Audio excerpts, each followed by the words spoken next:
రాకపోవడం, దీనివల్ల చాలా మంది రిటైర్ తర్వాత ఆశలు పెట్టుకున్నవి ఏదైతే బిడ్డ పెళ్లిళ్ళకి కావచ్చు, చదువులకు కావచ్చు, లేదా ఇంటి కళలు కావచ్చు, ఆరోగ్య సమస్యల గురించి కావచ్చు, రకరకాల అంశాల మీద ఇప్పటికీ రూపాయి పైసలు లేక వాళ్ళు మరణించడం జరుగుతూ ఉంది. దాదాపు 44 మంది ఇప్పటి వరకు మరణించడం జరిగింది.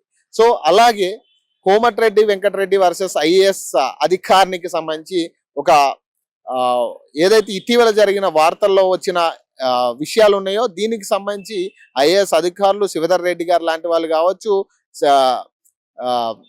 సెక్రటరేట్ చీఫ్ కావచ్చు, వీళ్ళందరూ కూడా రామకృష్ణ గారు కావచ్చు, వీళ్ళందరూ కూడా రియాక్ట్ అవ్వడం జరిగింది. కానీ మరి వీటి మీద రియాక్ట్ అవ్వడానికి ఒక్కడు కూడా ముందుకు రాకపోవడం గమనార్హం.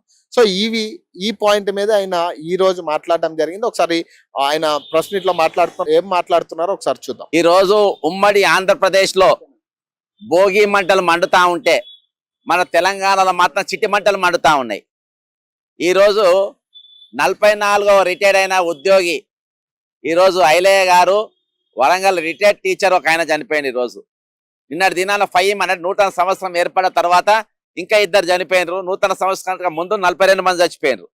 మరి ఇదే రాష్ట్ర తెలంగాణ గవర్నర్ గారి రాజ్భవన్ ముందు మరి 12 మంది చనిపోయినప్పుడు నేను ధర్నా చేసిన, గవర్నర్ గారు మీరు ఇక్కడ ఇన్వాల్వ్ కావాలి, ఈడ హ్యూమన్ రైట్స్ వైలేషన్ అనేది జరుగుతూ ఉంది, వాళ్ళ హక్కులు కాలరాస్తా ఉండ్రు. ఈరోజు రిటైర్మెంట్ అయిన వారిది ఏదైతే కంపల్సరీ బెనిఫిట్స్ ఉన్నాయో అవి ఇవ్వాల్సిన పైసలు వాళ్ళు ఇవ్వకుండా వాటిని వీళ్ళు దారి మళ్లించి వాటిని వాడుకుంటా ఉన్నారు. ఇది చట్ట వ్యతిరేకం, ఇది దోపిడీ.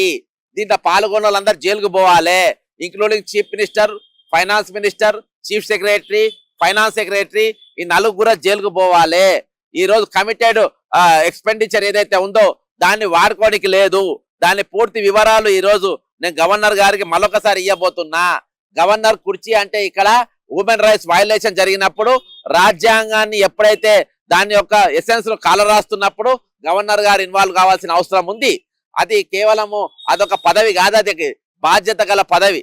ఈరోజు హైకోర్టు జడ్జిలను, ముఖ్యమంత్రులను, మంత్రులను మీరు ప్రమాణ స్వీకారం చేయించడం కాదు, ఇది ఒక బీజేపీ కార్యాలయం కాదు. ఈ రోజు ఇది ఇక్కడ ఉన్నటువంటి పౌరుల యొక్క 4 కోట్ల జనం యొక్క హక్కులు కాపాడాల్సిన బాధ్యత తెలంగాణ గవర్నర్ గారి పైన ఉన్నది. కానీ నాకు ఎక్కడ కూడా ఇప్పటికీ 3-4 పిటిషన్లు ఇచ్చిన లేదు. కానీ ఇలా ప్రత్యేకమైన పరిస్థితుల్లో నేను ఇక్కడికి రావడం జరిగింది. ప్రత్యేకమైన పరిస్థితులు ఏంటంటే ఈ రోజు నేను రాజ్యాంగాన్ని పూర్తిగా నేను స్టడీ చేసి ఈ రోజు ఒక రీప్రజెంటేషన్ తయారు చేసిన. ఈ రోజు రైట్స్ కాపాడాలి, 44 మంది మరణించారు. ఫ్యాక్చువల్ రిపోర్ట్ అనేది ఈ రోజు మీరు తెలంగాణ మన రాష్ట్రపతి గారికి మీరు పంపాల్సిన అవసరం ఉంది.